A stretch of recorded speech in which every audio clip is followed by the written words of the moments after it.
Today we're going to be reacting to a video called The Horrifying Issue Destroying US Youth Soccer.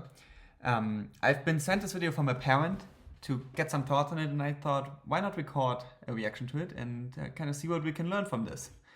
Let's take a look.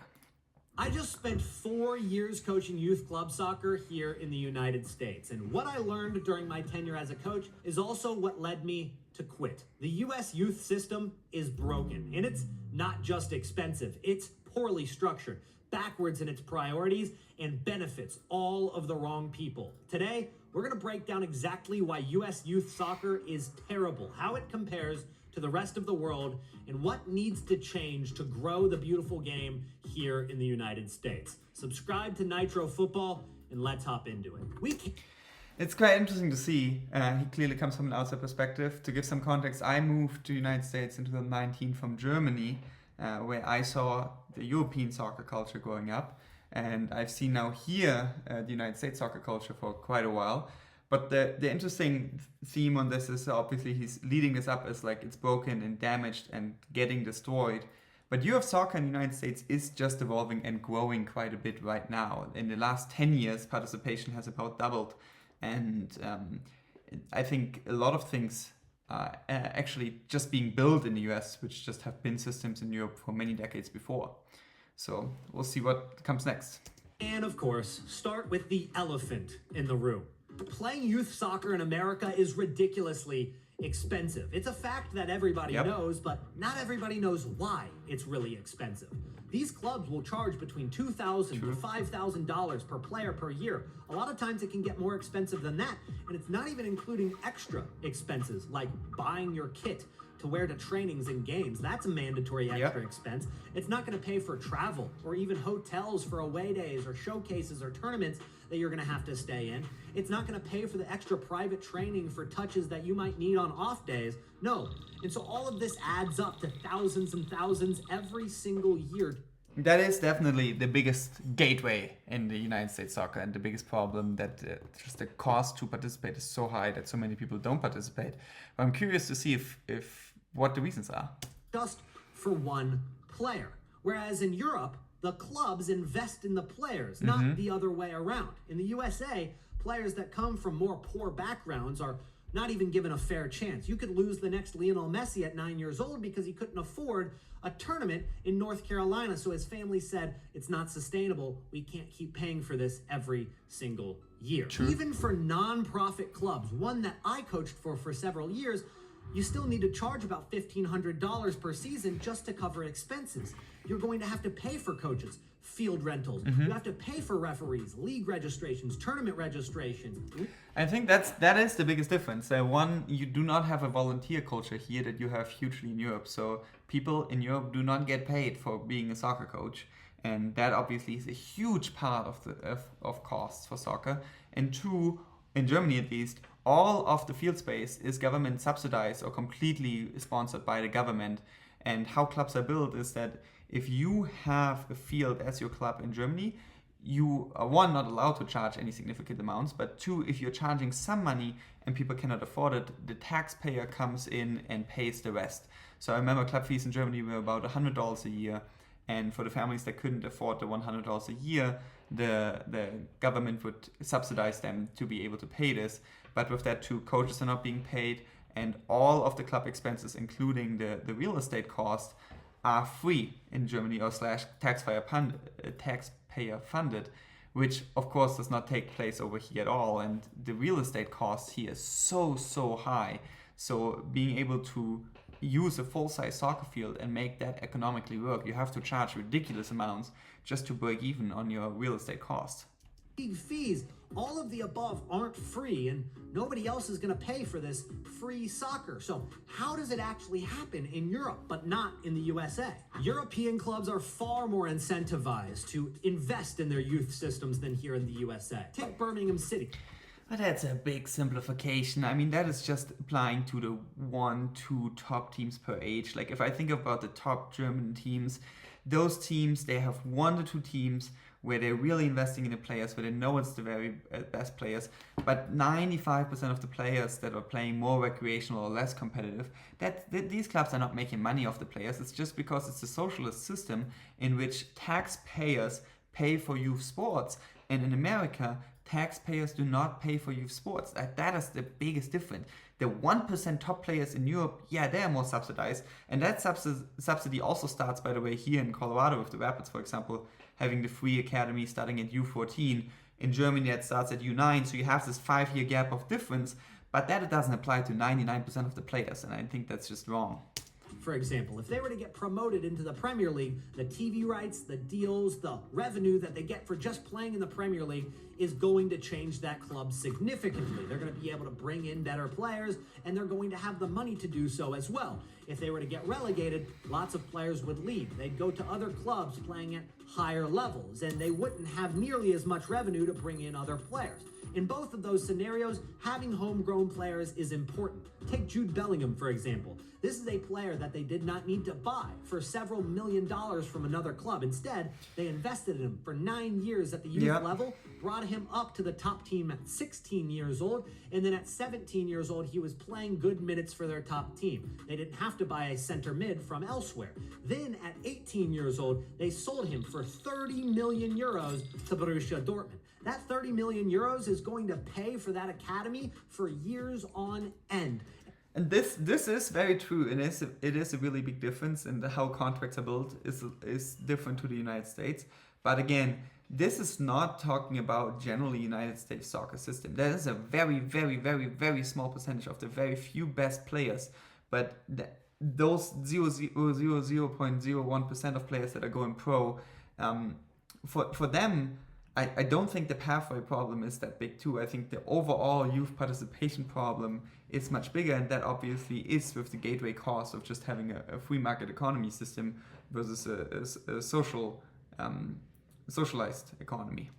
And other players are going to get the opportunity to play, develop, and not have to spend any money during that time. Now, there are some examples of this happening in the USA, like Cavan Sullivan, the 15-year-old wonder kid from Philadelphia Union, getting transferred to Manchester City for $5 million. Now, that's no chump change, especially for a 15-year-old transfer. But is that getting redistributed into the academy system like it would with Birmingham City and Jude Bellingham? No, because the franchise owners of MLS teams know that their team has no chance of getting relegated. 99% of other youth clubs in the area don't have a possible way to get into the MLS. The only way is to buy your way in a franchise that costs like $500 million.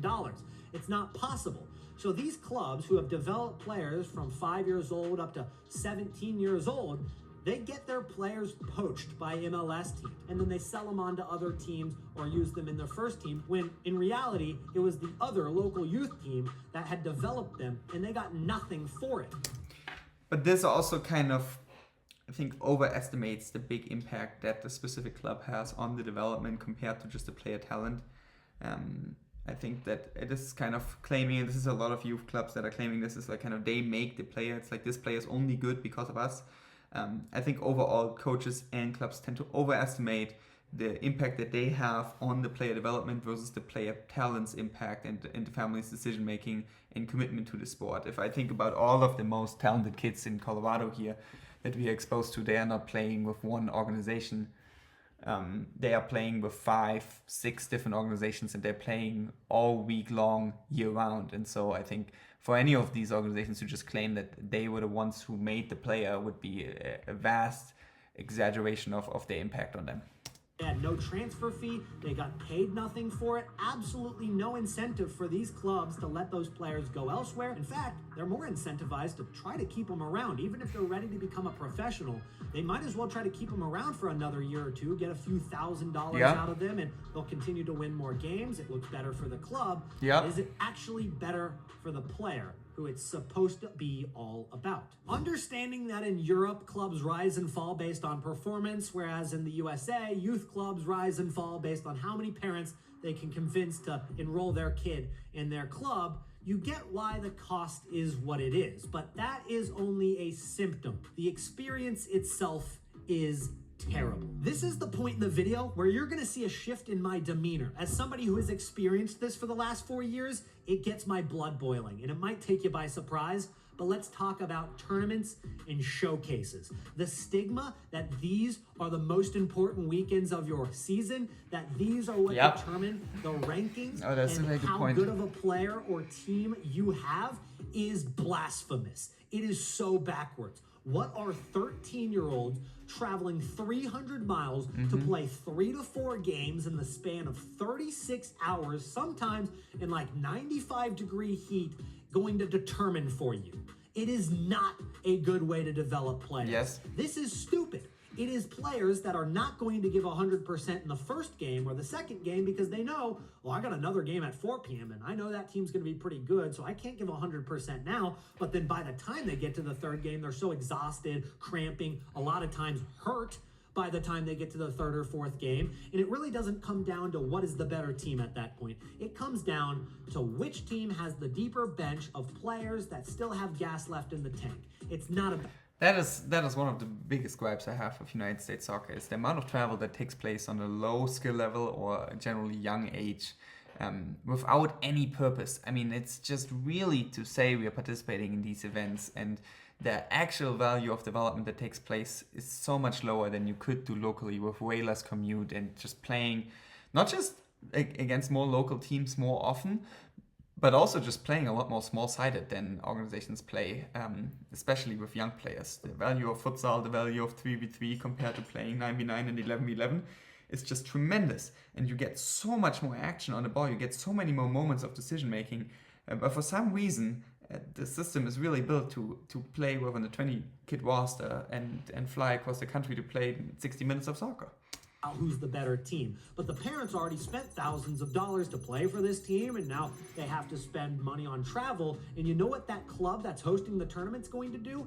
They're going to add a stay-to-play scam where they're going to force you to stay in sponsored hotels so that they can get a kickback. Does that help develop the players? What business model is this? If I was a parent in that same... Yeah, that is always baffling to me too, and how obvious that is too. Like the soccer itself often for the clubs does not make much money, but then you are starting to pay $600 for your jersey set and make 18 mandatory clothing items that each have like 100% margin on them, mandatory for the families to buy, and then you do things like travel combinations where everything is mandatory, and that's just that's very unfortunate, because that financial commitment of the family could really go into much more efficient things. But by packaging it this way, clubs have learned that they can pull way more money out from families than they would if they would just charge honest registration prices for the coaching. And they would be measured way more on the coaching quality and on the curriculum quality if all of the other amenities that where the money is made are kind of falling away. Situation, I would probably also say, yeah, we might as well get our money's worth while we're here and play a few games rather than just play one. It's not the right way to develop players. The best way would be you spend the week training to prepare for the match on the weekend. You play the match on the weekend at 100%.